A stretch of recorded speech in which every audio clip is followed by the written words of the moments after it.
tikom ang bibig pagdating sa mga usapin ng dignidad ng kababaihan, soberenya sa sariling bansa, ng sariling bansa at pangingibabaw ng batas. And here it's not enough that we call out the silence of the Vice President. And is that also enough that we point out the silence actually reflects on her character, on the type of woman and leader she really is. That on the things that matter, women's dignity, our country's sovereignty, the rule of law in our land, we cannot count on her.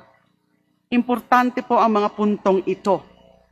But our bigger point here is to confront the political message and symbolic meanings of that silence.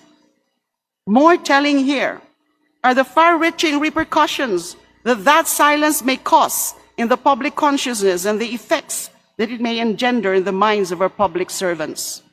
Na tamang manahimik kahit niyuyurakan ng dignidad ng tao. Na tamang magsawalang kibo kahit inaagaw ng ating teritoryo at inaalipusta na ang sariling kababayan.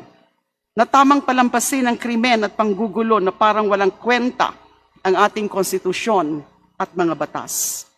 This is the sound of Sara's silence. Hindi tayo pumapayag dito.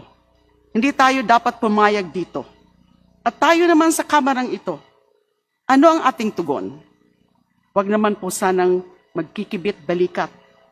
Huwag naman po sanang mahawaan ng pananahimik dahil ang pagsasawalang kibo ay pakikisangkot.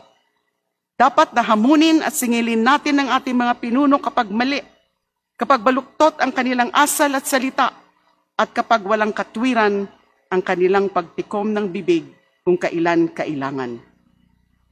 Belated International Women's Day, Happy Women's Month, mabuhay ang kababaihan at lahat ng mga makakababaihan.